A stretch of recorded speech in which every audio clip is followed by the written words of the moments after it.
Hello and welcome to the Fourth and Clutch podcast. This is episode 7 of the Fourth Clutch podcast. My name is Darren. My esteemed host is back from vacation after thinking we were famous off of one TikTok.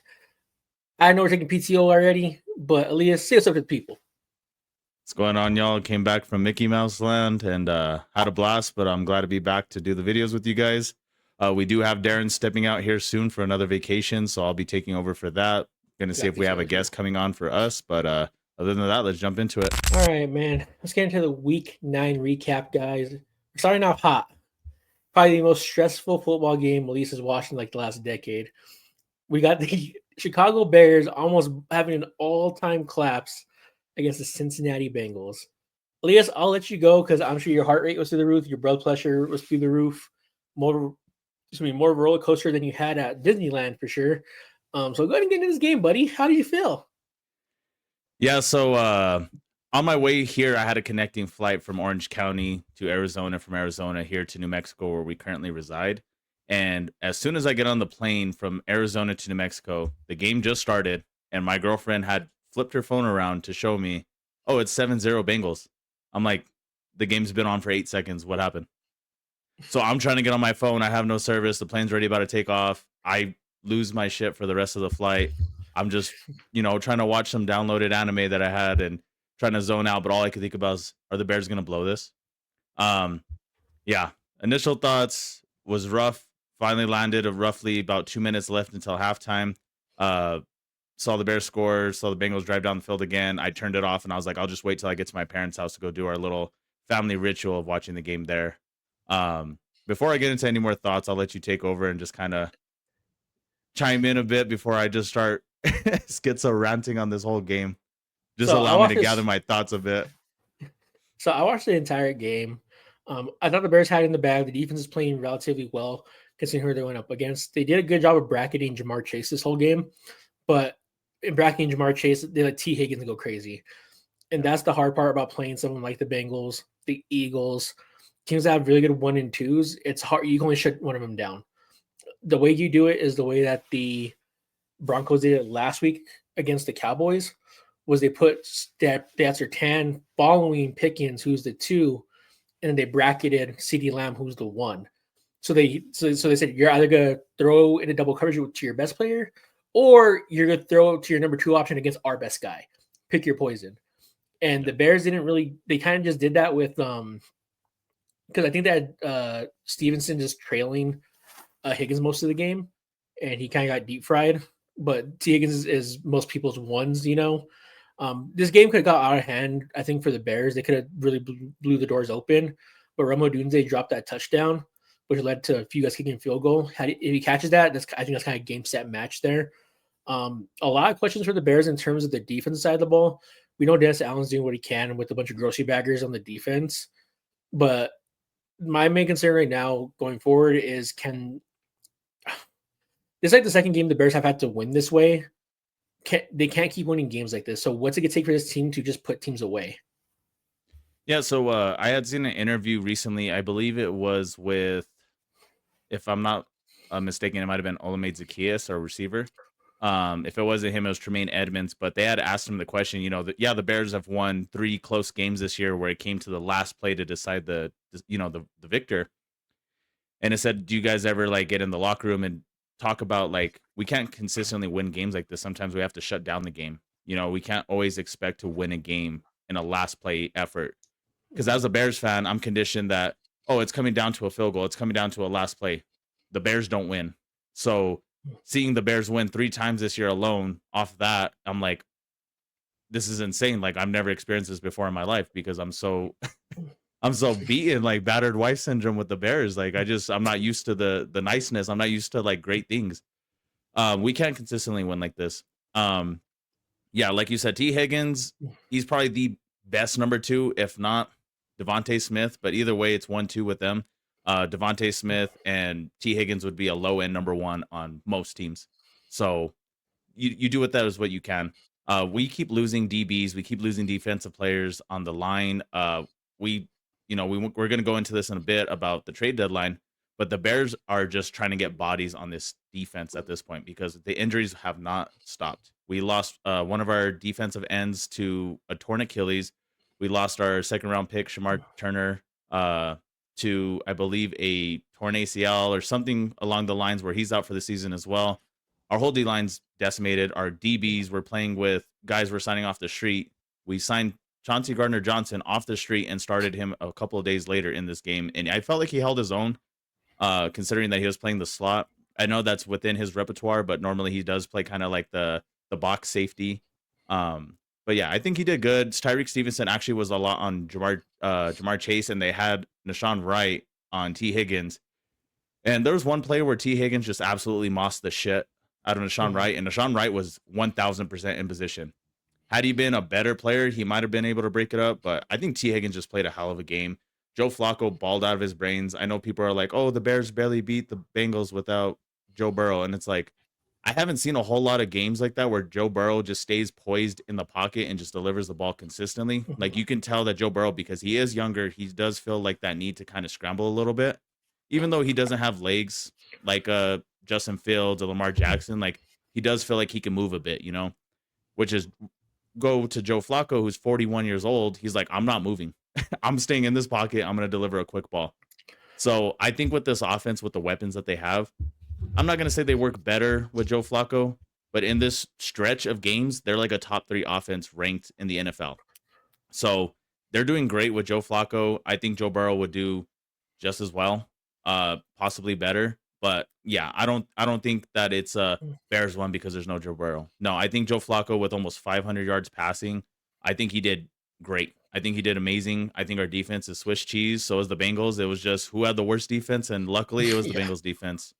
It was nice to see our 2 rookies kind of pay off because this whole draft class almost was starting to look like just a waste. Like people weren't getting playing time. We still have Luther Burden behind Olamide Zacchaeus, who I love, but like let's stop this experiment and let's push Luther Burden in. He was out this game due to concussion.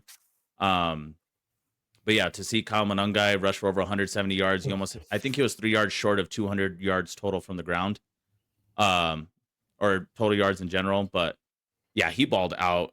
Colson Loveland coming up with that clutch broken tackle at the end of the game to seal the game. That was insane.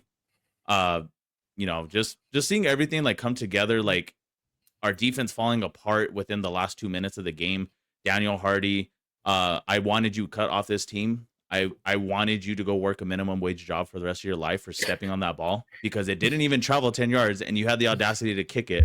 Yeah, I it's just one of those bumbling oafs that in high school football, they just lean with their head. They're just big, tall Mhm. guys, strong as hell, but there's not a whole lot going on between the ears. That's exactly what Daniel Hardy is. He's an idiot.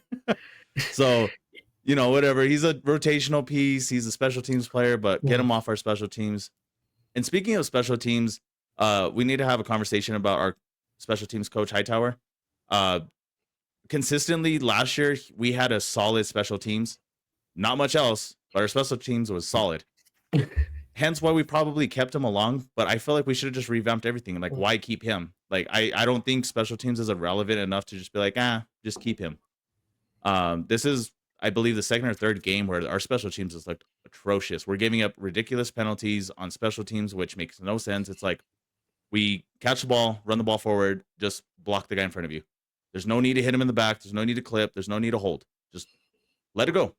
Like it's not going to go far anyways. Like we have, old ass Duvernay not doing shit back there. My whole family watching, just getting frustrated watching him just catch the ball, run it for 5 yards, and then fall on the floor. But yeah, special teams single handedly almost sold us this game. Defense was Swiss cheese, but again, we have Sauce Gardner. I mean, I'm sorry, Chauncey Gardner Johnson off of the streets in 2 days, 2 days prep to get into this game to go up against T Higgins and Jamar Chase, the best duo in football. I felt like he held his own. Nashawn Wright, he's a solid rotational corner, but he's a backup. Uh, Mhm. Nick McLeod, your ass. All disrespect meant. You're horrible. Send his ass to the moon with your offensive coordinator with Patullo. Like, I don't care. Get him off our team. But yeah, a lot to say, but all in all, Caleb, you balled out when you needed to.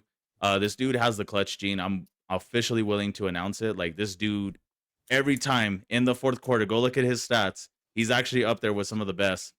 He When he needs to drive the ball down the field, he gets it done. I will say it was 30% Caleb, 70% Colston Loveland on that last drive. But regardless, like Caleb delivered a great ball that still would have got us in field goal range. So um, I've seen it time and time again with this dude where he comes in clutch, but if he can put a more complete game, I feel like this is one of his better games. I saw a lot more progress. I love the use of his legs. I love the trick plays that we ran this game where we got him a few catches. We'd ran the Philly special to get that touchdown. But yeah, I had a blast watching this game until the very end, and it took a good 5 years off my life. So I probably still won't witness a Bears win a Super Bowl regardless of that 5 years, but it was still worth it to get the W, but it was so stressful getting off that plane and trying to go home and relax afterwards. I was like, I have nothing left to give. Yeah, for me, I think Caleb did what he needed to do against a very bad Bengals defense.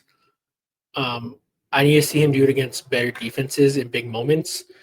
I need to see him do it against teams like the Lions or the Vikings. Because like I said, I could go send out a high school offense right now and they'll put up 30 on the Bengals defense. That's how bad they are. So Caleb did what he needed to do against that defense. Common guy had a great game. I think the Bears are that's very huge for the Bears in general because now you can really do a 1-2 combo with him and Swift when Swift gets back from his injury. Um, if you're the Bengals, just you have a Super Bowl caliber offense that you're wasting because you refuse to spend money on your defense. They trade away Logan Wilson today. Huge loss. That's their captain of the defense. Trey Hendrickson's dealing with an injury.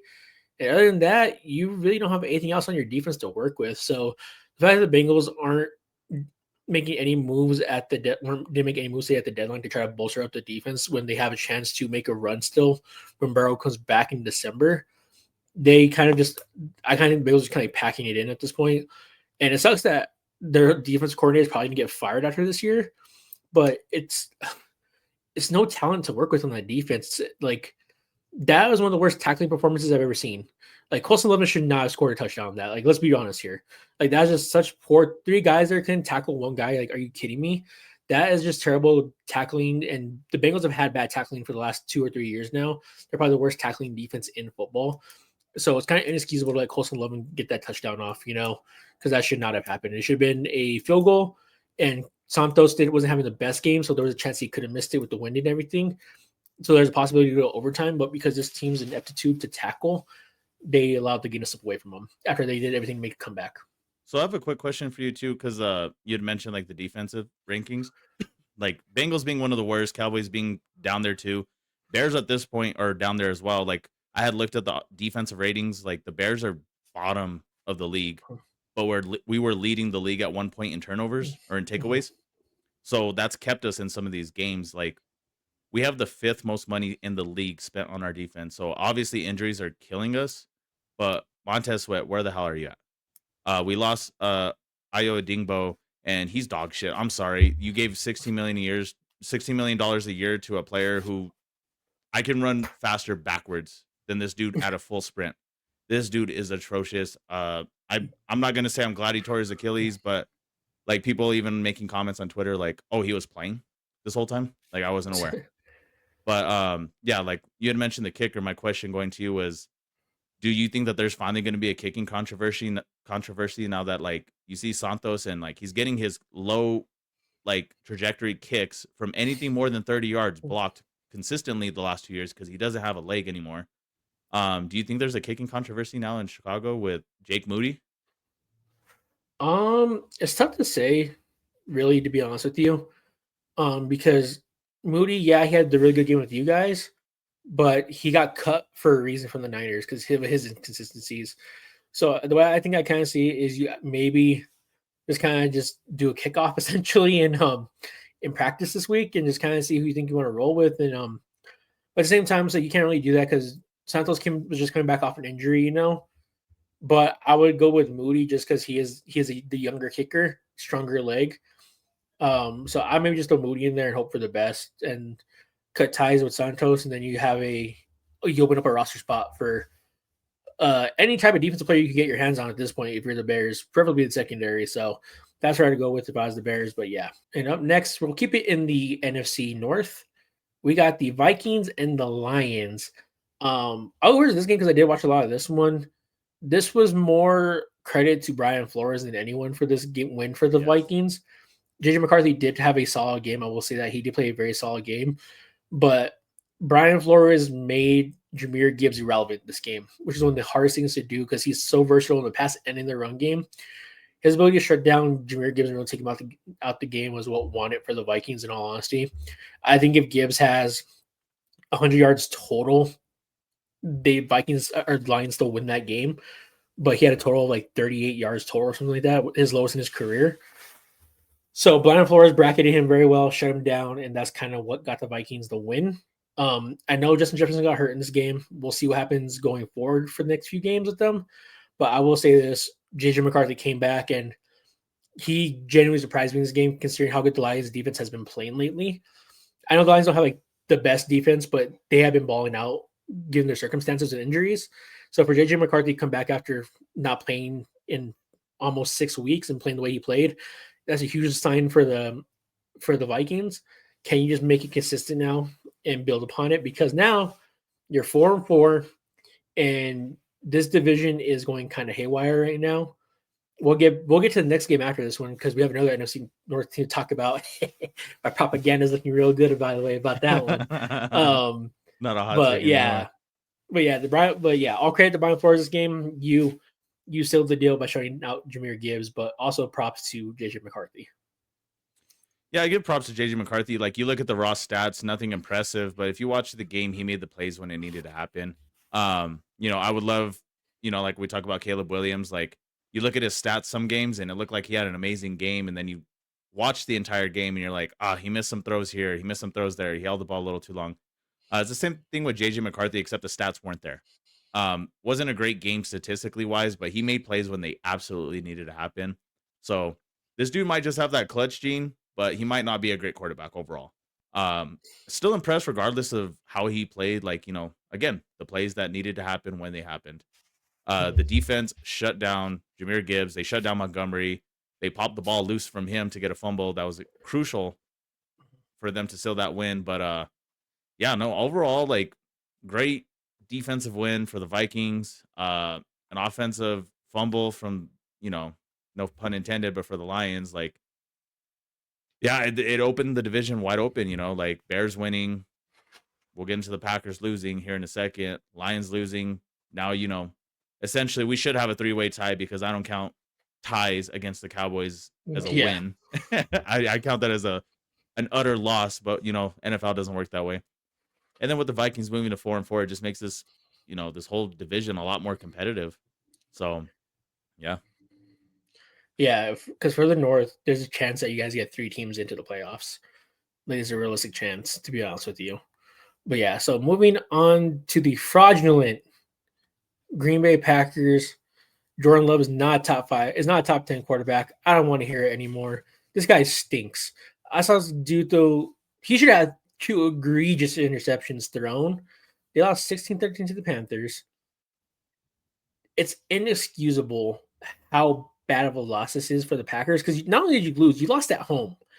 You lost at home at Lambeau Field to the Panthers, a team who they are 5-4, but they're not as good as their record says they are, in my opinion. Same thing with the Packers. They're a 5-2-1 team, but they're to me they look more like a 2-5-1 team, in my opinion. I don't think Jordan Love is that guy. I've been saying it. Yes, his lack of weapons aren't there. I know he doesn't have the best weapons to work with, but the fact that this guy's just throwing up airmail balls and hoping for the best, like someone's down there to catch it, it says a lot that this guy doesn't. He tries to force too much. It's kind of the same thing we had to talk about Caleb, where he tries to force the ball down the field, make these big plays, and sometimes it's okay just to throw it away. That's how Jordan Love is, but he's very inconsistent. He has games where he doesn't look like a top 10 quarterback, and he has games like this where it's like, okay, the Packers should be looking to draft a quarterback. He had that bad of a game this week, and then on top of that, they lost Tucker Kraft for the year. He is down and out with an torn ACL, out for the year, and I think that just kind of soaked away any hopes for the Packers making a run because he was their best receiver this year. Tucker Kraft was. I know that defense is still solid. The defense did their job the best that they could. But yeah, the Packers are just not a very good team. I think that should come in last in this division. I think losing Tucker Craft is that big of a detriment to their offense, in my opinion. So the way I would have it now is I still think the Lions win the division because they have the most favorable schedule going forward. The Lions winning the division. I got the Bears coming in second, and then I have the Vikings coming in third. But I think it does come down to the second meeting between the Bears and Vikings for who takes second in that division. Yeah, so I agree. Like, the Packers just look fraudulent as how this whole week, the last couple of weeks, honestly, like they've been in games that they shouldn't be in. Or I should say they let their opponent be in games that they shouldn't be in. With almost losing to the Arizona Cardinals, with losing to the Carolina Panthers. Like, keep in mind that Bryce Young had 101 yards passing, an interception, no touchdowns. Yeah, they let Rico Dowdle go crazy on them on the run game, but it's like, yeah, you have 125 yards rushing, that helps. And then usually you'll Mm, see the quarterback at least with 200 yards passing, and that's the reason why you lost. Bryce Young barely looks like a startable quarterback in this league at this point, and you guys lost. mm-hmm, So Carolina Panthers defense, like they have been pretty solid for the most part of the year. Like there was at one point where they were up there with Jacksonville with ranked in the best mm-hmm, defense in the league at one point. Obviously, a lot of things have changed over the last few weeks, but still, like, um, yeah, like you had mentioned like the 50-50 balls where you just lob it into just dangerous territory, triple double coverage with Caleb Williams. Like I dare people to go out there and look at some film where Caleb Williams is throwing these and it's hitting the receivers either in the hands, the chest, or it's in a catchable like area. Jordan Love just airmailed these to nobody. Like he looked at you to the right hand side and he threw it to the left and was like, I hope you can somehow catch that. Like mm-hmm, at least Caleb Williams, when he's throwing these balls that could easily get intercepted, and sometimes they do, sometimes they don't, they're at least somewhat in the vicinity of the receiver. Jordan Love's just airmailing these to nobody. Um, yeah, I had said this in a show previously where I don't think that Jordan Love, I think he's a middle of the pack quarterback. I think he's a solid quarterback to have, if, like a Kirk Cousins for the Vikings, you're going to keep him for as long as you can until you get enough draft capital to get a better quarterback. Um, so as long as you're meddling in the middle of the pack, you're going to probably end up with 8, 9 wins, 10 wins. mm-hmm. You're not going to get another quarterback for a while. They have him extended for 150 million, I believe, or something like that. So they're not going to get anybody soon, but I'm sure at some point in the near future they will be looking at these draft classes and looking at the position and seeing, hey, what can we grab? So all-time fumble by the Packers. Again, I don't believe these ties should technically count as wins because it's just ridiculous at this point. Like we shouldn't have ties at this point. We should just wins or losses. Did you win or did you lose? No moral victories. Oh, we just didn't score. Yeah, So we need college OT ASAP. yeah. So having the Viking or the Packers lose like helps the division for the Bears. Um, but yeah, it just makes the Packers just look so much more fraudulent. And losing Tucker Craft is going to be detrimental for their season at this point because he was a number one tight end. He was their number one receiver. So losing Mm-hmm. him, now you're going to throw to a bunch of number twos with, you know, what, like a bunch of people who are made out of glass with Watson, Dobbs, and company, Wicks. Yeah. Like all those guys are made out of glass. So it's like, who do you really have except for Marcus Golden, who you're not utilizing anyway? So yeah, it's looking all bad for the Packers, but we'll see moving forward. Not only that, their run game has not been what it was last year. People are starting to stack the box against this team now because they realize if you make Jordan Love try to beat you, it's the best plan possible. Yep. And now it's up to the Craft. You'll probably start seeing teams load the box a lot more against Josh Jacobs, and they're gonna make Jordan Love use his arm try to beat him. And I think that's the way to really beat the Packers. The next game we got the Denver Broncos against the Houston Texans. This was what I thought it was going to be, a defensive shootout. Probably, arguably the top two defenses in the NFL right now going at it. Bo Nix had a touchdown throw to Cortland Sutton, made a huge drive down the field in overtime.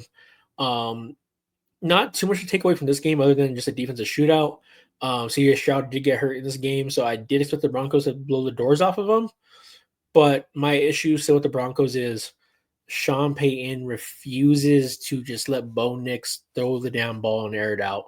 Stop with these gimmicks. Stop with these screenplays. Stop with this gimmicky stuff. Because when you run this gimmick stuff, it doesn't let Bo Nix get in a rhythm. When Bo Nix gets in a rhythm, we see how good he can be. We saw in that fourth quarter against the Giants. We saw it in the fourth quarter against the Eagles. When Bo Nix gets into a rhythm, this offense is very, very explosive, despite them not having like the most talented weapons. But he does make this offense really be explosive. And then on top of that, RJ Harvey is really starting to have his breakout. He's starting to break out now this season. And he's kind of where we thought he was going to be in the beginning of the season. But now Sean Payton finally figured out how to use him in the pass game and in the run game. So I think that is a huge help for the Broncos. But other than that, not too much to say about this game other than a great defensive battle. Huge win for the Broncos. They establish their lead even further in the division with the Chiefs losing as well. And yeah, so big win for the Broncos. And then if you're Houston, you might want to chalk up the year if CJ Stroud is out for an extended period of time. With Bo Nix, he completed about 48% of his passes with 37 pass attempts. So they let him air it out, but it's not till the end of the game. So I agree with you. Like, let him get in a rhythm throughout the game. With Caleb, like when it came down to the end of the game, like, I was watching a Bears commentator, like Caleb hasn't thrown in 6-7 minutes straight. Like we're running the ball all over the Bengals, so we had no need to like throw the ball consistently.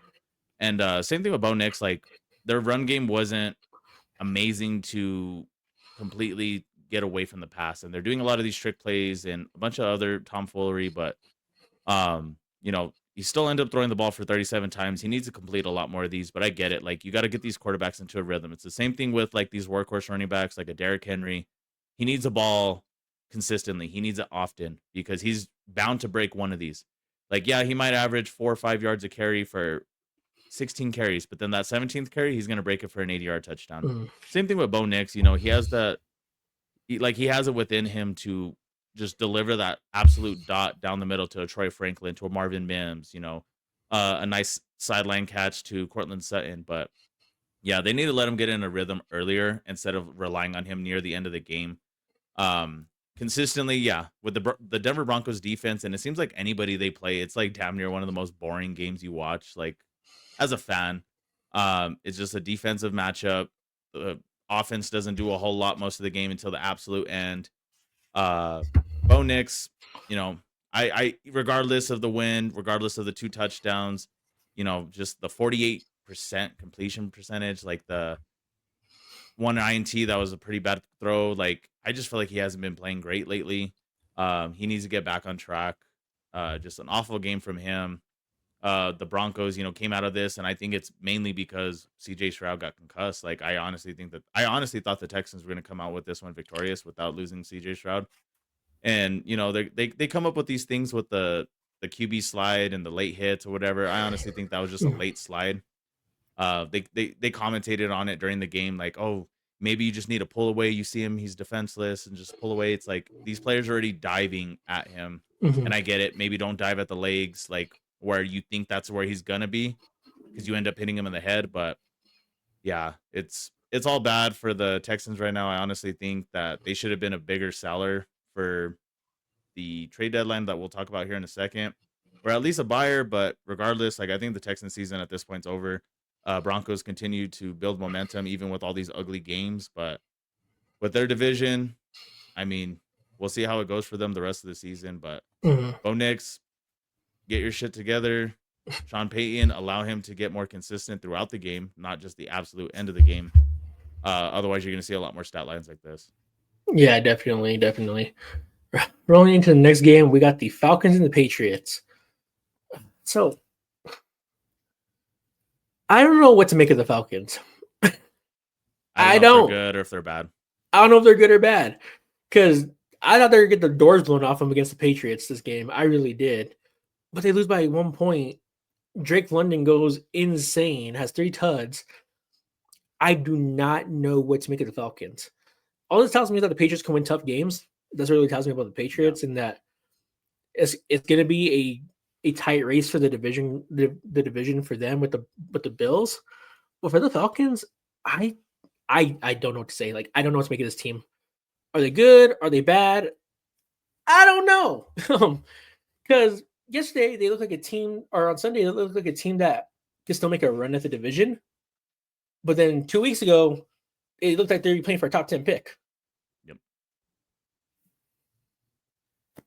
I think it all comes down to coaching. Like, there's not enough consistency in this team. Like, their defense has no excuse to. I mean, they held Drake May and the Patriots offense, who's been rolling this season, to only 25 points, and they only lost because of a missed PAT, which should have sent them into overtime. Michael Penix looked great yesterday. Um, or I apologize for Sunday. And then Drake London looked amazing. He looked like a top 5 wide receiver in this league. Dominated at the goal line. Um, but yeah, I mean, I'll keep it short and simple. Like, same as you. Like, I have no idea about this Falcons team. Are they good? Are they bad? I think it's just coaching. They need to pull out some of these tough wins because they're keeping it close with some of these great teams, and then they just lose near the end. Mhm. So yeah, at this point, it's either a culture thing or I get it. It's a missed PAT, so it might not be any of those things. It could just be your kicker just missed. But at the end of the day, I honestly was very disappointed that the Falcons lost this because the Patriots have a cakewalk of a schedule since the beginning of the year moving forward. And I feel like this was one of their tougher games that they had. And again, we have no idea if the Falcons are good or not, but they're competing with some of these teams. So they should have came away with this one. Very disappointed to see, but yeah. Yeah, definitely. So the next game, we got the Niners and the Giants. This game, I'll be honest with you, I didn't really pay too much close attention to because I kind of knew the Niners were gonna win. Um, just because the Giants have nobody on the opposite side of the ball. They still put up 24 points, but granted, the Niners are without 7 of their defensive starters. I think they even lost more players this week. Yeah. If you're the Niners, like, what are you doing that you can't keep your players healthy? Like, this is egregious. Like, are they cursed or what is it? Because this is now the like back to back years or 3 years in a row now where you have a chance, you have a good enough coach and a good enough defense to make a run to the Super Bowl every year, but you always deal with this injury bug. I don't know if it's just a curse or like I said, or just that bad of a training staff because there's no way this there's no way a team should be able to deal with this many injuries. I know the Bears are dealing with it on defense, but with the Niners, it's on both sides of the ball. Yeah. It's not just like it's freak accidents and like, oh, players collided. It's stuff that's controllable in a sense, like I pulled hamstring, keeping guys out, pulled groins. Like, what is the training staff doing that they can't keep their team healthy? Because, like I said, I kind of knew the Niners would win this game regardless because of the lack of talent the Giants have on offense.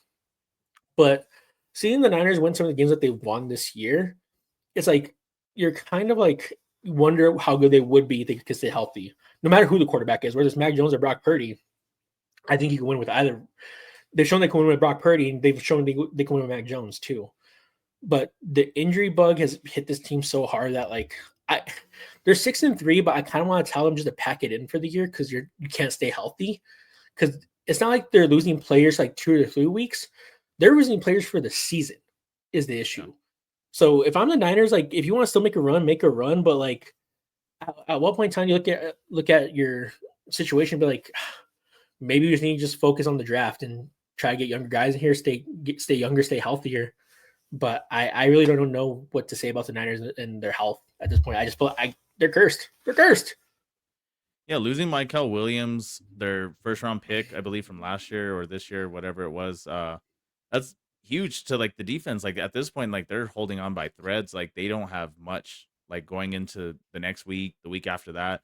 Who knows if Ricky Pearsall is ever going to play football ever again? This dude can't get healthy. You got Brandon Ayuk, where it's like no timeable return, like same as Joe Mixon. Like you have no idea if these guys are ever going to play anymore or until like this season at least.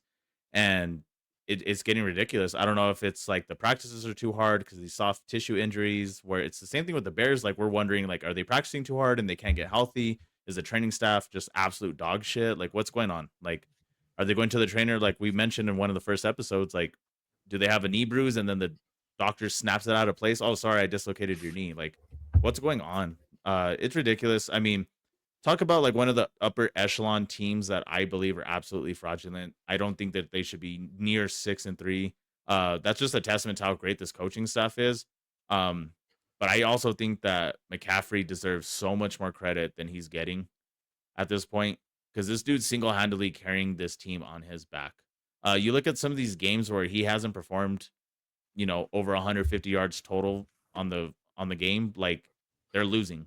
But when he goes over that, they win. It's just like this dude single handedly carrying this injury riddled team on his back. So I feel like he deserves a lot more credit. Mac Jones, again, is just proving to be just a solid game managing quarterback. Hey, here's the game plan. Don't do anything else. Here's the receiver you're going to throw to on this play. If he's not open, just throw this one. If not, just throw the ball away because they don't need much else from a quarterback at this point. I believe Shanahan's just an absolute genius of our time, and Mm-hmm. he's single handedly leading this team to game wins with McCaffrey. Like, that's it. Like, I don't know what it is with this injury bug. They can't shake it. They pulled up a stat line of how many injuries they've suffered in the Shanahan era, and it was absurd. But, you know, good for the 49ers. I don't have much to say about the Giants with the Bears playing them next week. Of course, they're probably going to play a lot better against us with our Swiss cheese defense, but losing Cam Scatteraboo, I believe that kind of took a wind out of their sails. They've lost a couple of tough games at the end, so we'll see what happens, but best of luck to both these teams moving forward. But I agree with you. I feel like the 49ers, even though they're 6-3, like if I'm the GM, I'm kind of hoping that we just kind of lose out so we can get a better draft pick and get hopefully some healthy players in here. Yeah, 100%. So, yeah, that's it for the Niners. Next game is the Colts and the Steelers. Welcome back, Daniel Jones. Yeah. I'm not saying I called it, but like, there's no way he kept at the level of play that he played the whole year. The Steelers defense finally looked like the Steelers defense, but I think it was more bad Daniel Jones than good Steelers defense. Daniel Jones turned into the New York Giants Daniel Jones, and it really showed this game. Granted, they lost by a touchdown, and they turned the ball over, I think 6 times, I think total they turned the ball over. Yeah. So they should have lost by more. But at the same time, like, this just shows that, like, if you're going to be in a shootout game, you can't really rely on Daniel Jones to win it with his arm. And you need to build a lead so he's Jonathan Taylor. Yep. So if I'm there with it, I would say, I mean, granted, the Colts, we'll get to him here in a second. He will get they got some defensive help with Sauce Gardner now being traded there. So that does help bolster their defense for sure. We'll get to that later. But I don't think Daniel Jones is the guy to get you to the promised land. I think with the run game you have with Jonathan Taylor, you can make probably a run to the second round. You might be the number one overall seed going into the playoffs because of how good your record is and how far of a lead you've built. Granted, the Broncos are right there too for that number one spot as well, but Colts do have the head-to-head over Denver though, Yep. for that one spot. But point being is Steelers defense look good, and this just tells me the Colts can't rely on Daniel Jones. Yeah, I mean, it's his first like realistic bad game of the season, so I hope that he can kind of recover from this, get back to what they were doing. At this point, they've literally had one of the most prolific scoring offenses through 8-9 weeks of the season. So hoping that they can get back on track, build a lead early. With Shane Steichen getting that offense rolling. We'll see moving forward if they can continue to do that because it seems like they need a balanced attack to get these wins. They've been doing that all year long through Jonathan Taylor's legs with Daniel Jones peppering a few solid passes with a touchdown here and there. But relying on him to win you games, yeah. Like I just don't think the talent is there to get you those wins if you're relying on solely him. So the Steelers just kind of like expose the Colts for what it could be, which is make Daniel Jones beat you, and he probably can't. But considering that they gave up the ball 6 times and they still only lost by, I believe, 2 scores, like the Colts as a team are probably legit. Daniel Jones as a franchise quarterback, who knows? I would love to see him bounce back and continue to do what he's doing because I just love these comeback stories, but we'll see moving forward. Yeah, definitely. So next game, we got the Chargers and the Titans. A very ugly win for the Chargers. I know the Titans had a great special teams performance, and that's what really made the game close. Chargers pull it out though, but at the cost of losing Joel Alt for the year. He's done for the year. So Rashawn Slater, Joe Alt out for the year.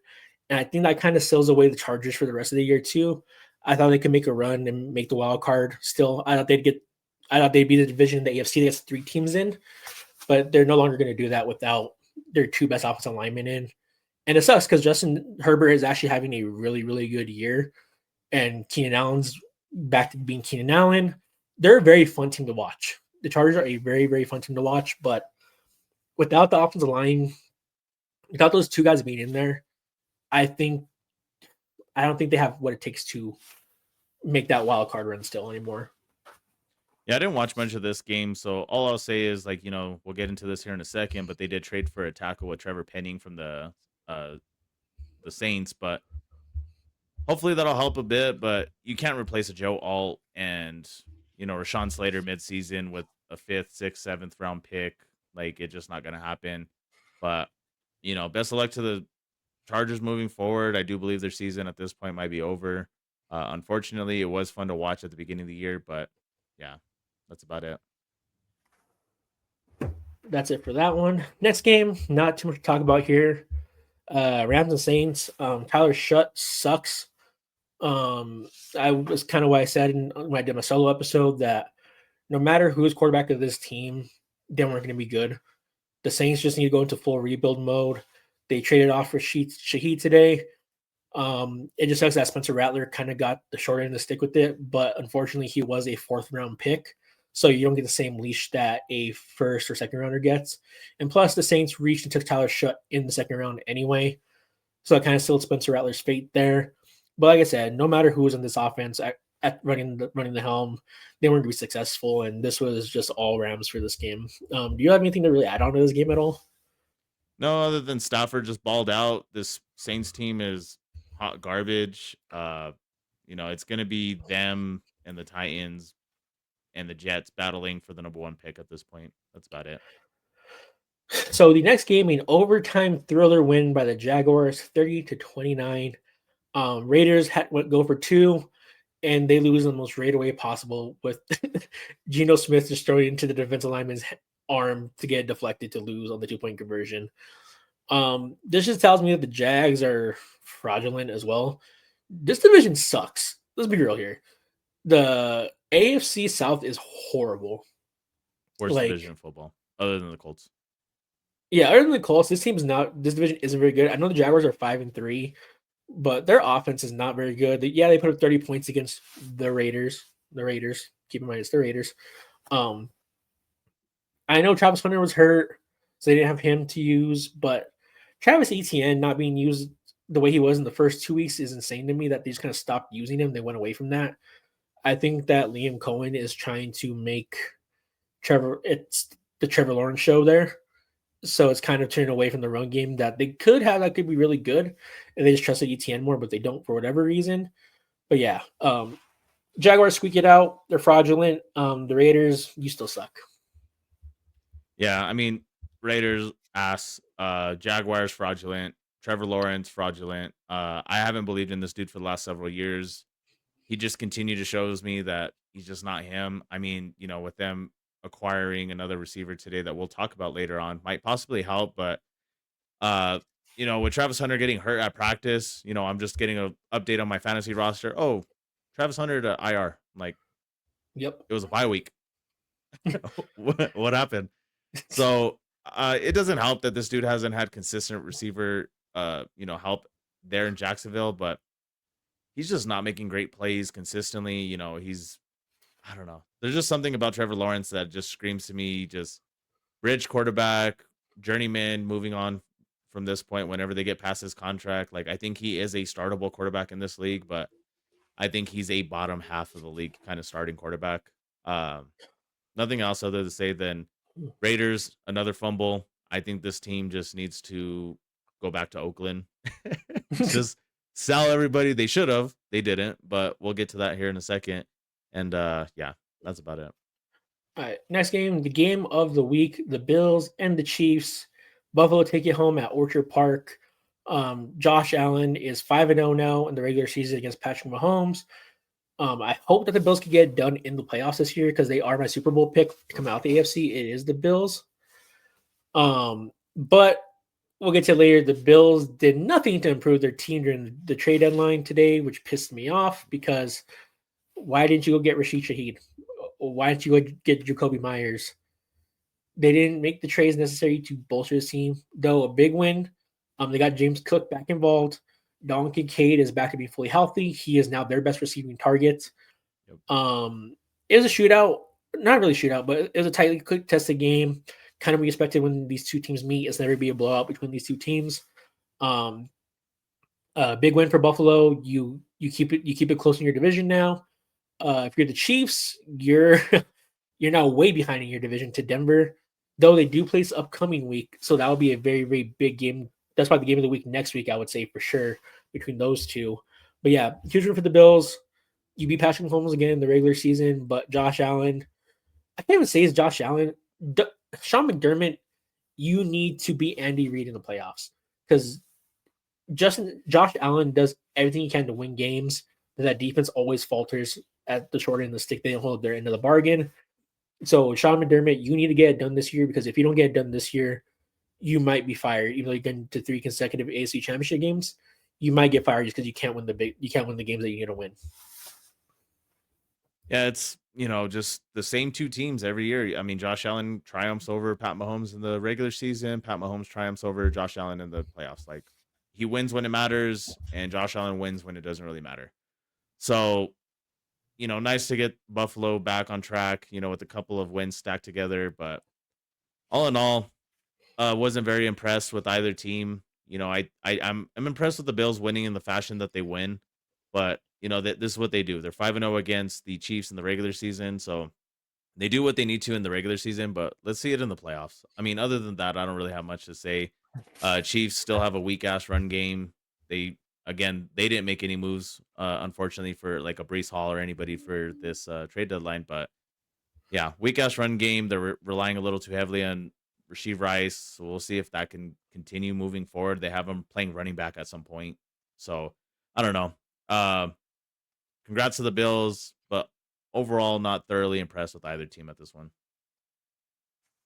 Yeah, definitely. Sunday night football. Can we please get the Commanders off of prime time? We've had Please. them prime time too much this season. Get them off primetime TV. Seahawks dominated. Sam Darnold looks incredible. JSN, top three, baby. Top three. JSN, top three. But yeah, feel bad for Jaden Daniels. He kind of got I think everyone got flashbacks to the RG3 situation. And it sucks to see a quarterback like that go down, in that situation where he shouldn't have been in the game. Game is already over. Mariota should have been in there. And he snaps his arm in half. If there's any positives to take out of this, it was his non-throwing arm, which gives me a lot of hope. But still, though, there's no reason for Jaden Daniels to have been in that game, and it just really sucks to see history kind of repeat itself with the same organization. Ironically. So hope Jaden Daniels Hills gets back. We see him playing like Jaden Daniels of last year next season if he's able to play next season. But yeah, get the Commanders off of prime time. If you're the Seahawks, you just keep doing what you're doing. You're probably the second best team in the NFC right now behind the Eagles. Um, so yeah, that's really all I have to say about that game. Yeah, I have Seahawks, Rams, and Eagles probably the best teams in the NFC right now. Yeah, flex. We're at the point in the season. Flex the damn Commanders out of prime time. I know Jaden Daniels was your boy wonder from last year, and you guys just want to see him play in prime time as much as possible. Yeah, unfortunately, it just sucks to see like Jaden Daniels almost seems like he's made out of glass this season. Again, he's 122 pounds soaking wet with rocks in his pocket. The way that he plays football is very physical, and it's just very hard when you have that tiny frame. I hope he can stay healthy. I don't want the QB race of the best first round picks last year of QBs to be by default anybody because Jaden Daniels got hurt and he can't stay healthy. Like I want this to be as fair of a fight as it can get. Um, Unfortunate to see Commanders. I agree with you. Flex them the hell out. I don't want to watch this dog shit team no more. Seahawks again. I have them as a top 3 team in the NFC, a top 5 team in the NFL. So we'll see moving forward. But overall, great job to the Seahawks. Commanders. I don't want to watch them play no more. Last game of Week 9. Oh man, the Eagles had a bye week, had a stress-free weekend of football. The Lions lost. My division stinks. The Cowboys lost to Jacoby Brissett. They are ass. They are terrible. I don't want to hear no more shit about this fucking Cowboys offense either. They couldn't score more than 17 points against the Arizona Cardinals. I don't want to hear this anymore. They stink. I don't even care about the trade deadline moves they made. You got Logan Wilson, you got Quentin Williams, cool. Matt Eberflus is still your D coordinator, and he's fucking terrible. Your safeties are the worst in the league. Trayvon Diggs is a shell himself, and he might be done for the year. Deron Bland probably done for the year as well. This team just sucks. Like, cool, Jerry, you did a lot to get your fans hyped up about being the headlines like you always do, just to lose again and again and again. And you guys are gonna finish maybe second in the division, but you're gonna be like what 7-9, below 500. Um, you keep in mind they see the Chiefs on Thanksgiving Day.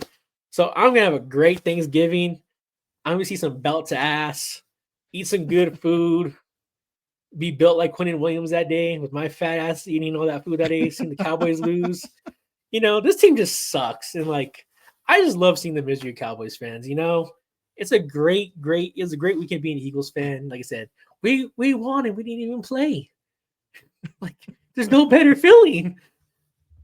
Yeah, watching every team in your division lose while you guys are on bye probably has to be the greatest feeling there can be. Um, yeah, Cowboys all-time choke job. How do you guys get your asses blown out by a backup by Jacoby Brissett? Cardinals dominated this game from beginning to end. Just a ridiculous showing from the Cowboys. One of their only touchdowns came from a blocked punt. So that says everything I need to say about this game. Cowboys, your ass. Cardinals, you're still ass. You just beat the Cowboys.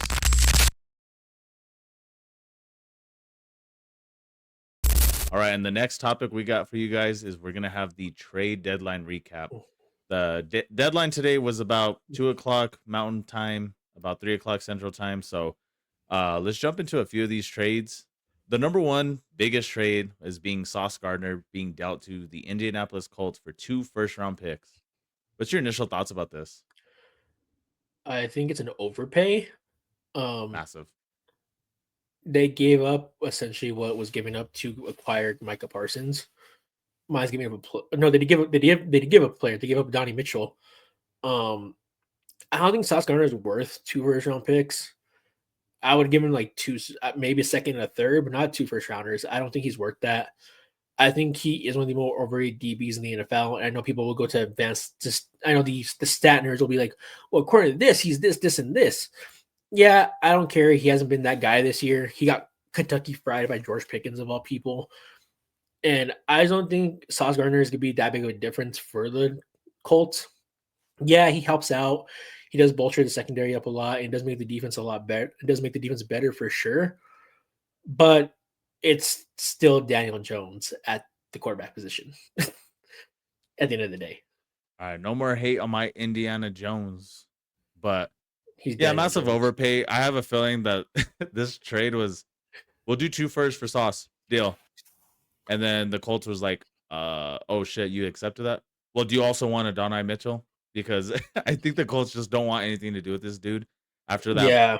bogus like 80-yard touchdown that he fumbled at the 1 yard line. Like I think Mhm. they're looking for any excuse to get rid of this guy. So I think massive overpay. I think a first for Sauce would have been good enough, in my opinion. Like it's a corner, it's not the most valuable position. It's not the second, third, possibly the fourth, maybe the fifth. I'll say fifth most valuable position in football. But even then, 2 firsts is ridiculous. For the Colts, like for me, this is showing me that they believe that Daniel Jones is their QB of the future. Could be like a resurgence like Sam Darnold. Sometimes you just need that quarterback to finally develop in the right system, and maybe he will. We'll see. Like I said, it's probably his first bad game of the season. His first atrocious game of the season, I should say, because it wasn't bad; it was atrocious. But yeah, 2 firsts, way too much. But other than that, Indy getting Sauce is going to be a little scary. We'll see. Their defense has already been pretty solid, like from this point on. So we'll see. And then jumping into the next trade, we have Quinnen Williams being the second biggest trade of the day for me, to Dallas for a 2026 second and a 2027 first round pick, as well as Mozzie Smith, the D tackle from the Cowboys. I'm gonna start this one off. I think this one is again overpay, because I had seen reports a couple of weeks back that they were looking for a second round pick for Quinnen Williams for this year's draft, plus a player. So to give up a first round pick next year plus Mozzie Smith, I don't think Mozzie Smith's all that, but I do think that he's a young, unproven player. I do believe that there's something in the tank for him to prove himself. To give up a second this year and a first next year, I don't think the Cowboys are going to be one of those teams. We'll get into the Eagles here in a second, but it's not one of those teams where you give up a first and it's damn near a second. You give up a second, it's damn near a third. It's going to be a middle of the pack pick. And with the Cowboys that we've seen in recent years, with those middle of the pack picks, they've made some great selections. So there's talent to be found in the middle of the rounds. So I think it's an overpay. I think Mozzie Smith in a second should have been good enough, but as we've seen from this trade deadline, it seemed like it was a seller's market. It seemed like everybody got a little bit more than they should have. From years past, we've seen it's been more of a buyer's market where some of these players would have gone for a lot less. We're going to Yeah. talk about Jacoby here in a second, but him going for like a fifth round pick sounds like it would have been more accurate. But Quentin Williams going for a second, first, and Mozzie Smith, I feel like it's massive overpay. But Quentin Williams for the Dallas, I think it's going to help bolster up that D line. He's, in my opinion, if not the best, probably top 2, 3 defensive tackles in the league right now at this point. So I think it's going to help, but with no edge rushers on that team, I still don't think it's going to do much. Hopefully he can create some pressure, but from the D tackle position, that's pretty hard. Yeah, so I'll go ahead and add in the Logan Wilson trade today too for the Cowboys since we're talking about them. Yeah, I think Logan Wilson is a good acquirement for them because I kind of think great they're lacking linebacker. more than anything at the linebacking core for sure. But like I said, Quentin Williams is a big addition for them. But this defense still has so many holes that I feel like they're not going to really feel the effects of a Quentin Williams or a Logan Wilson because that secondary is where you're really hurting, and then it's the play calling Matt Eberflus that's not making this team, making this defense worse than what it is too. To be fair, so I like I said, I think Jerry just needed to make a move because the fans were on him about it, and Jerry wanted to be in the headlines. Like he said yesterday, like he's like, "Oh, we made a trade. It'll come out when we're ready." Like that just tells me you want to be in the headlines. Like, yeah, you got Quentin Williams, and yeah, he's a really good player, but it's not enough for you guys to make a run this year. It just isn't because we saw yesterday when the offense isn't clicking, it's a really bad offense. Like for as explosive as that offense can be, it can also be really bad too. And that's because Javonte Williams is now starting to have a fumble issue. Miles Sanders, we already know, has a fumbling issue. Jaden Blue has a fumbling issue. The whole running back core has fumbling issues. And Dak Prescott up to 6 interceptions on the year now, 7, I think now actually. It's a very turnover prone offense, but that kind of comes into territory of trying to be so explosive. So, do I think this helps the Cowboys in the short term? No. In the long term, possibly. Yeah, I agree. I mean, if the Bears can get some credit for rolling with Matt Eberflus and Shane Waldron last year, I would appreciate that. We'll jump into our Nah, next I trade. can't give you that. You guys ruined my boy Justin Fields with Eberflus. I'm saying give us credit that we had to play with the dog shit coaching staff. But we'll move into the next biggest trade, in my opinion, is going to be Jacoby Myers to Jacksonville. This is one of those trades where I was excited. I kept him in one of my fantasy leagues, even though I wanted to drop him so bad because I dropped him in another league because he wasn't doing shit. And it's not because he has lack of talent. It's just Geno Smith's ass. I wanted to see him go to a better team. So when I saw Jacksonville, I was pretty pissed. Um, to me, in this, again, a fourth and a sixth round overpay. That's going to be the theme of this whole show. It just all these players went for overpays. Jacoby Mhm. Myers to Jacksonville, I just don't like it. I said earlier, I don't trust Trevor Lawrence. I think that Jacoby Myers helps the Jacksonville Jaguars, but I just don't like the quarterback situation. I don't think he's a great quarterback. I think he's a solid, startable quarterback. Mhm. But at this point, I don't know. I don't like the trade to Jacksonville. I love what they got back in return. I believe Jacksonville's fraudulent. I think this helps the offense regardless, but yeah, I just don't like where he went. I wish he could have gone somewhere else to a better contender. It does nothing for me. If I'm being very honest, Yeah. it does nothing for me. Um, like I said, I think Buffalo should have been the biggest player for Jacoby Myers, them in Denver. But I know the Raiders probably wouldn't trade within the division to Denver, so I kind of rolled that out. But I'm really surprised that the Bills didn't acquire him, because you're with the Bills, you're in a win now situation. and Joe Gobi Myers goes there, he instantly becomes your best wide receiver on the team. So I'm no surprised they didn't make that move. This makes no sense for me for the Jags because yes, Travis Hunter is on IR, but what are you gonna do if Travis Hunter comes back? Does he stay as a receiver or now do you move him to defense? Like, what are you doing? Like, yes, as talented as he's a jack of all trades, master of none, in my opinion, Travis Hunter is, but he went to a situation where they don't know how to use him. They just don't know how to use him. He would have benefited from going to somewhere like a Denver, where someone like a Sean Payton knows how to use those gadget guys. We saw it Taysom Hill, stuff like that. He would benefited from going there, somewhere like a Kansas City. Obviously, he wasn't gonna fall that far. But there's multiple other teams he had gone to, and I think we'd be seeing a lot more Travis Hunter than what we've seen with Jacksonville. But this just tells me that Jacksonville doesn't really know what direction to go in with Travis Hunter. Yeah, Jacoby Myers does help some, but at the same time, it's like BTJ is dropping balls still. Jacoby Myers could be a little more shorthanded than him, but does Jacoby Myers become your number one receiver now, or is it still BTJ? So, like I said, this move doesn't do anything to move me at all because it just makes me wonder more about Travis Hunter than what does Jacoby Myers actually benefit to the Jaguars. Yeah, and with like Parker Washington of the Jacksonville Jaguars kind of like resurging or stepping into the game all of a sudden, like I didn't think that they needed to make a move for a receiver at this point. Yeah, you lost Travis Hunter and he looked like a great receiver for the last game, the only game that he looked great. I know he made a great catch against the Chiefs, but other than that, like Travis Hunter, like you said, like can do it all, but isn't great at anything at this point. I know it's early in his career, so it's like too soon to be like determined if he's going to be great at anything. But as of the season going so far, like I don't think that he's been amazing as a receiver. I don't think he's been amazing at DB. Parker Washington, I feel like he stepped onto the scene and he looks like a consistent target for Trevor Lawrence. He's actually catching the ball, unlike Brian Thomas Jr. Um, yeah, like you said, doesn't do a whole lot for me. I was very disappointed to see that he went to Jacksonville. I wish he would have gone somewhere else, but we'll move on to the next one. And this one's actually going to be my most underrated pickup for the trade deadline. And it's going to be Jalen Phillips at 6 in the morning, our time, to the Philadelphia Eagles. Howie Roseman was on that phone early before the sun even rose. And for a third round pick, we'd talk about this beforehand, and I forget the fact that because Jalen Phillips is on his last year of his contract, if he doesn't re-sign with the Eagles, you guys will get a compensatory pick for next year's draft for a fourth. So it's basically could essentially turn out to be just a pick swap for a third for a fourth. So I love this pick. You guys got a edge rusher that has untapped potential at this point. It's just a matter of fact is, can he stay healthy? But if he can stay healthy, I think Jalen Phillips has all the talent in the world to be, a top 20, top 15 edge rusher in this league. Um, you know, the Eagles just continue to get richer.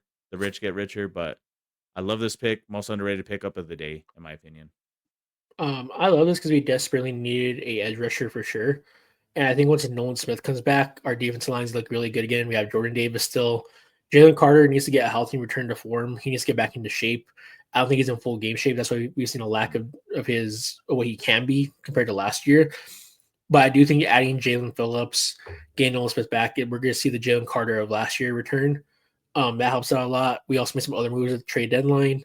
Jair Alexander, we got him for a 6th round pick. In exchange, we got in return Jair in a 7th round pick.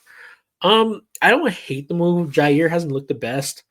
I've never been a big Jair Alexander fan, to be fair, but he cannot be worse than Adoree Jackson and Keely Ringo.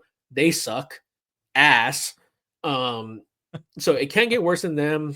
I know there's a possibility that this could mean that we move Coop outside and Jair to the nickel. That could be a realistic possibility. It just gives us more flexibility to what we can do with our defense in the secondary, for sure. Like I said, it cannot get worse than what we already had with Keely Ringo and Adoree Jackson. And I think with Jair being there now and him playing the back end and having Reed Blankenship over the top to really help him, I think it helps fit the Vic Fangio scheme better. I don't think he really fit the scheme that they're running in Baltimore because Kyle Hamilton they use as like an everywhere player. So he didn't always have that constant safety help that he needs at this point in his career. So I do think being in the Vic Fangio system, he will benefit from it. We also traded for Michael Carter and nickel. I think that was just a trade to just give us more depth more than anything on the Yeah, on the body. backside because we lost our Dory. I believe Dory Jackson is out for the year. I wouldn't want to see him on the field again anyway. If he was healthy, he sucks. But yeah, so a lot of good moves by Howie. Ski mask Howie season, you know. But yeah, I love the Jalen Phillips edition because, like I said, even if he doesn't resign, we still get the compository pick out of it. So I'm not mad at it. It gives a chance to make a run at the Super Bowl again this year. And I think coming off the bye week, I'm very confident in the offense getting back to form as well. And for all you dumbasses that thought we are going to trade AJ Brown, it was never going to happen. Never going to happen. You guys just prey on the Eagles' downfall. You just prey on Howie Roseman's downfall just because he makes teams that your team doesn't. You know, congratulations, Cowboys fans. You guys finally did something decent for once in the trade deadline, but you're still gonna be ass. Um, Giants, you suck. Commanders, you know, you'll be I eventually. Um, but yeah, the East goes to Philadelphia, and the NFC runs through Philly, baby. Go Birds, dickheads. And then the next move we have Rashid Shaheed to the Seattle Seahawks. I'll start off with this one. I think this move benefits Chris Olave the most, and then it benefits Jackson Smith and Jigba the second most. I think Rashid Shaheed, it's just a lateral move. You're still not the alpha receiver. You're still not the guy that you're going to be a go-to. I think this is going to be reminiscent of, Jameson Williams from the Lions being a field spreader, and that just opens everything up for Amon Ra. So instead of Amon Ra, it's going to be JSN. I think that JSN now doesn't need to be a crazy deep field threat. Like he still is, but now he can open everything up in the middle for him, get him a lot more easier receptions down the middle. But Mhm. so I just love seeing Seattle getting aggressive with this move. So bolstering their offense and the receiving core a little bit more. Like, yeah, just overall a great move for them. They didn't have to give up a whole lot. Again, overpay regardless, but not nearly as much as I thought some of these trades were. Yeah, a great move for the Seahawks. You have a number two receiver now.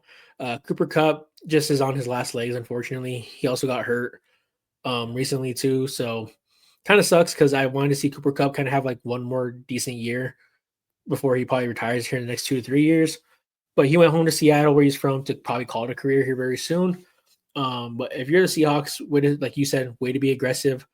You just kind of open up the field for JSN more because now you'll probably get a little more not single coverage on JSN, but it does allow you to throw that deep ball to Rashid Shaheed now because you probably have a lot more bracket coverage on JSN now, which opens up the middle of the field for posts and deep routes for Rashid Shaheed.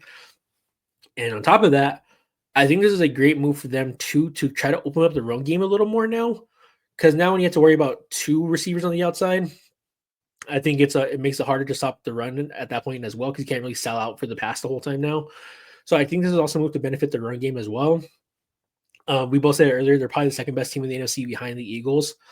If Sam Darnold can stay playing at the level he's playing now, we'll probably meet them in the NFC Championship game. But this is a very good team that's staying aggressive. Um, and hats off to them. Great move by them.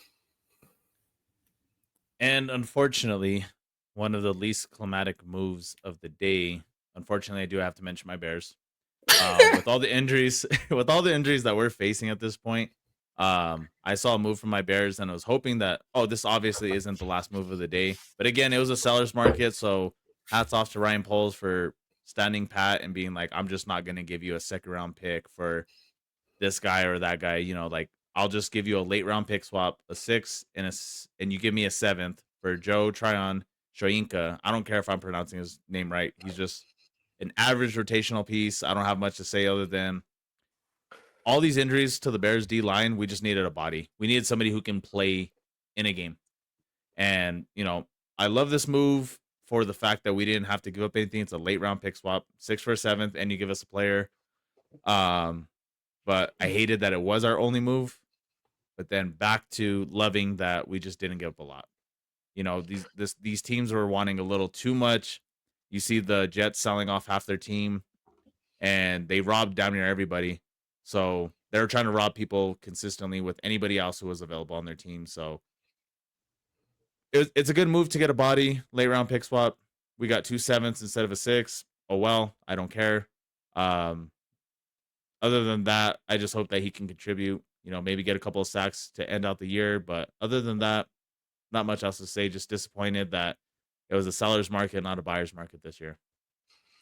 Ryan Poles, update your LinkedIn, buddy, because you're about to get fired.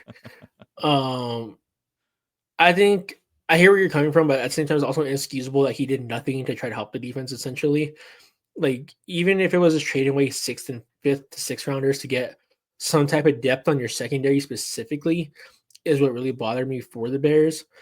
There's no way in hell you guys should have come out to trade deadline without a single secondary piece, and you guys did. So the fact that you guys didn't do anything to try to help your secondary out, even if you guys went and got like a lower tier DB, it's better than what you have now, which is practice squad guys. Yeah. Yeah. Like you said, CJ Garner Johnson coming off the streets to play immediately. The only reason he played immediately though is because he did play in the Dennis Allen system in New Orleans, so he knew it like the back of his hand already. And so he's able to play the way he was able to play. But yeah, Ryan Poles, count your days, dude. Like you did nothing to benefit your team. Um, you guys aren't even sellers either. Like I know Roma Dunze has. We'll get to them in a second. We'll get to these next topics in a second. But I really thought you guys would be some sellers with some players. I thought maybe Zacchaeus would be getting traded. We thought DJ Moore would be on the trade block too, but there was no signs of that. I don't know if it's a situation where you guys were asking too much for him, or just no one want to take on the DJ Moore contract. But the fact that the Bears made little to no moves with you guys don't have a Super Bowl window just yet. But the fact that you didn't even try to prepare your defense for next season, and you're kind of banking and hoping it pans out in the draft, when Ryan Poles has shown that he is not the best at drafting in the later rounds. I agree. Like at this point, like we're as Bears fans, we're begging like just trade a third for somebody because he's ass at third round picks. Like if you look at the last several drafts where we got our third round picks, they're not on our team or they're not playing. So trade a third for somebody. I agree. Again, I feel like people were asking a little too much for some of these players, but it is what it is, and yeah.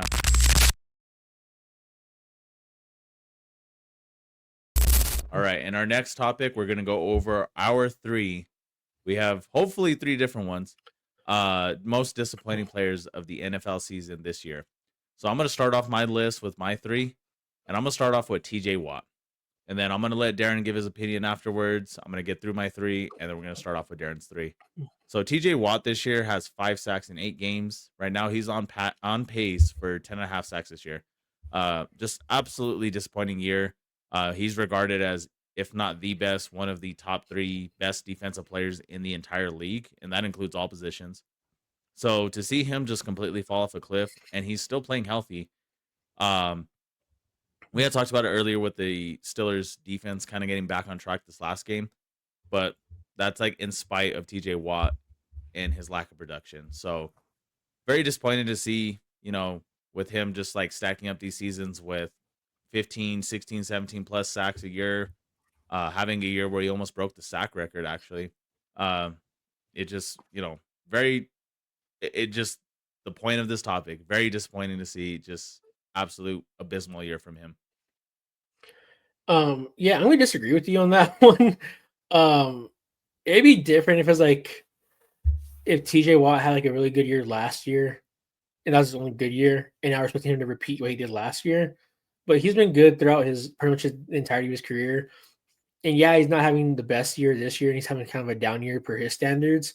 But his down year is better than some people's best years, despite the numbers we wanted to put up. So I can't really agree with you on that one.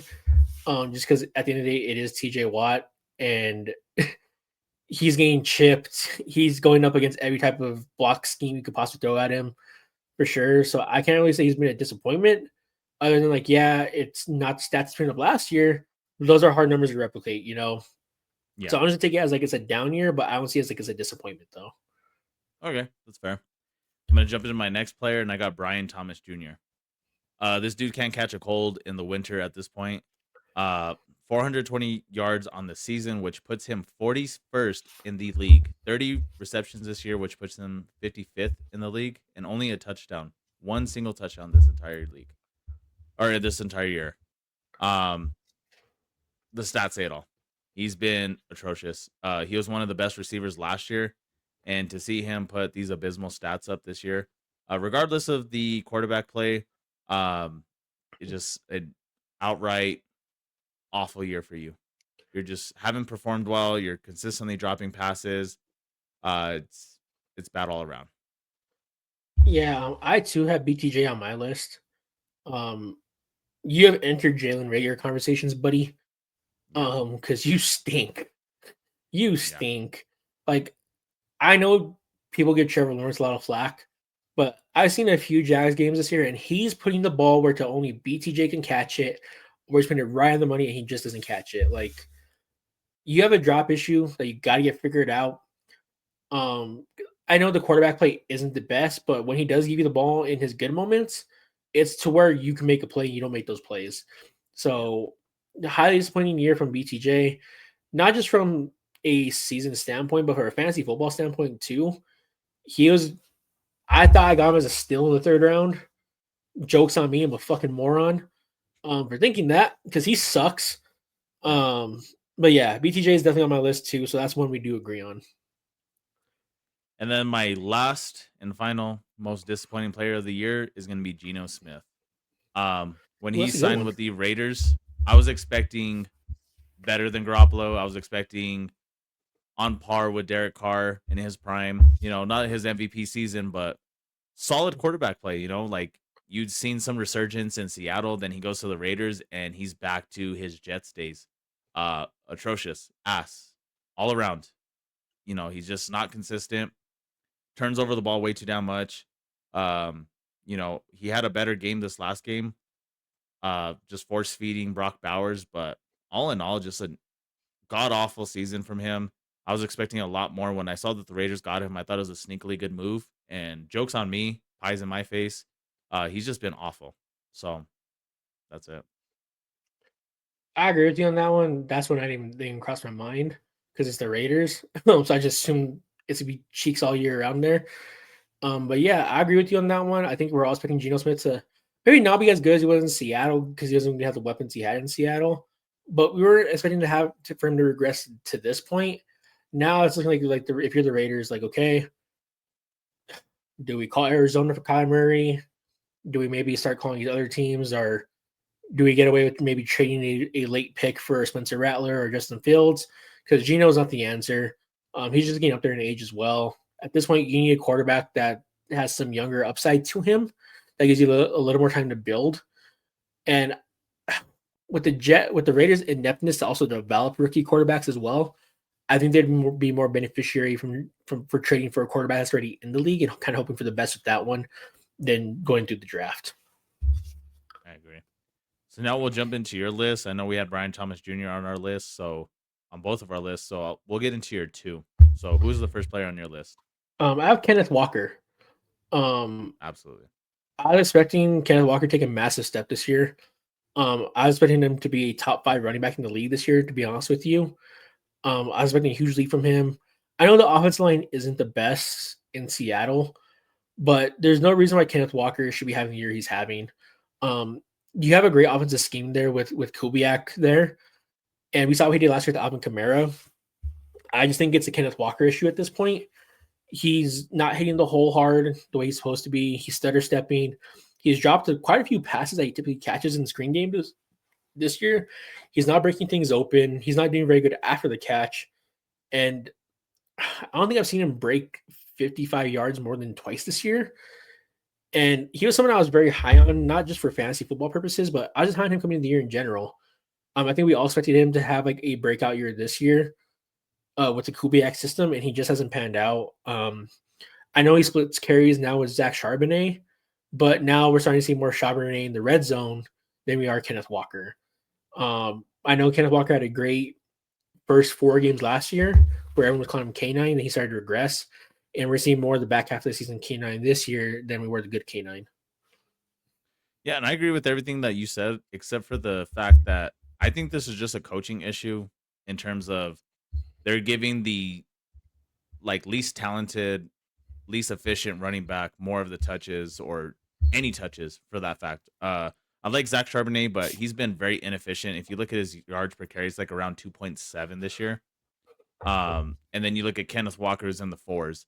So I think Kenneth Walker is massively more talented than Zach Charbonnet, and I think the coaching staff's just giving way too many carries to Zach Charbonnet. We brought this up several times where I think that he could be just one of those running backs you need to feed him more, like give him the Mhm. ball more often.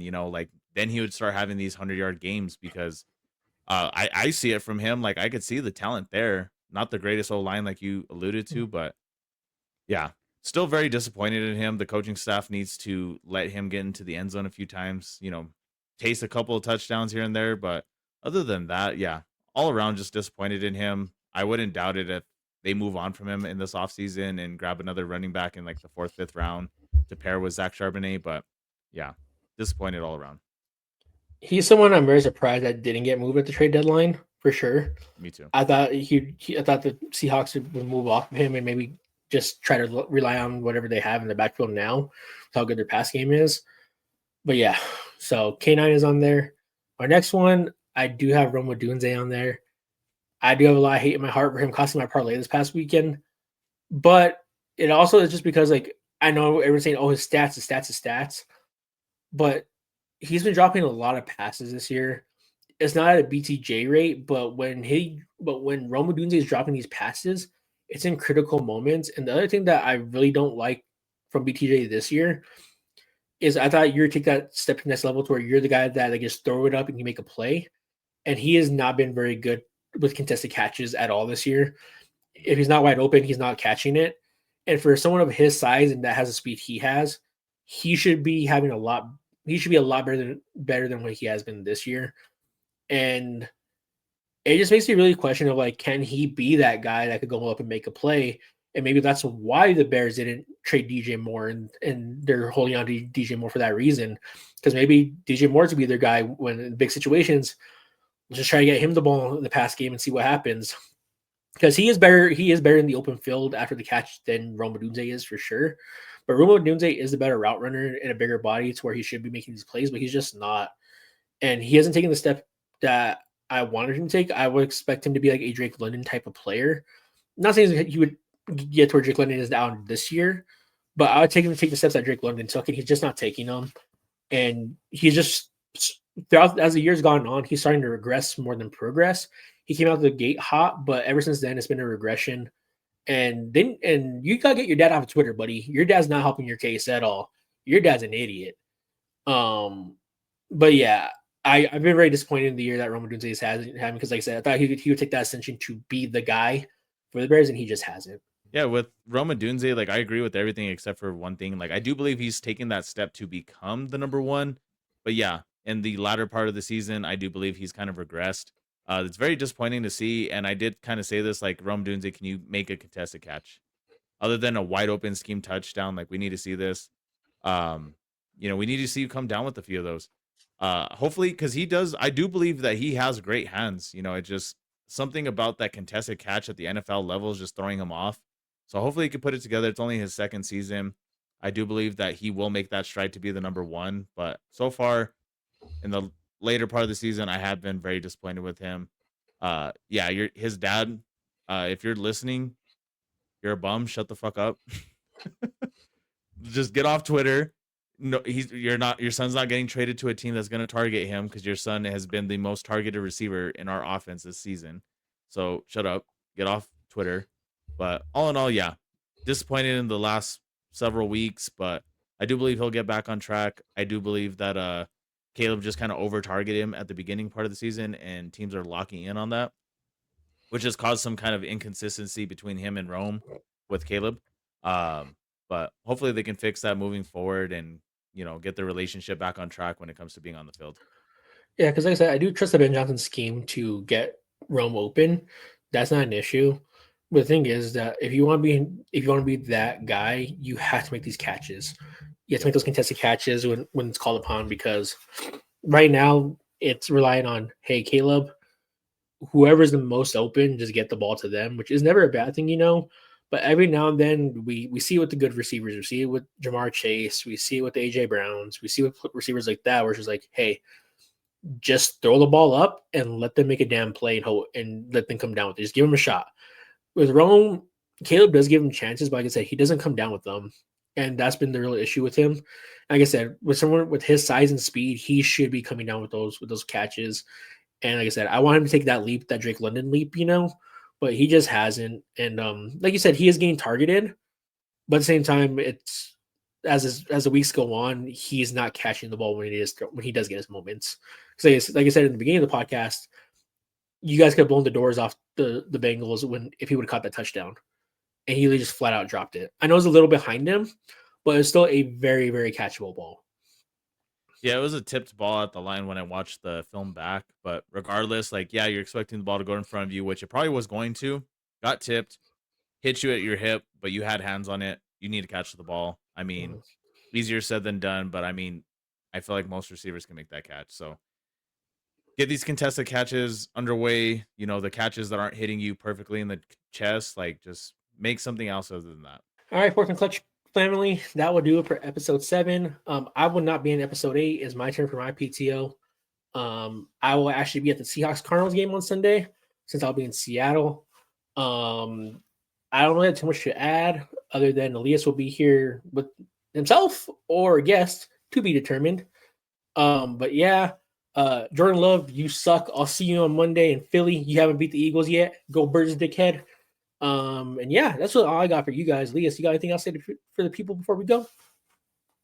No, that's pretty much it. Thank you guys for tuning in to episode 7. Episode 8 coming soon, possibly with a guest. We'll see. Other than that, thank you guys for tuning in.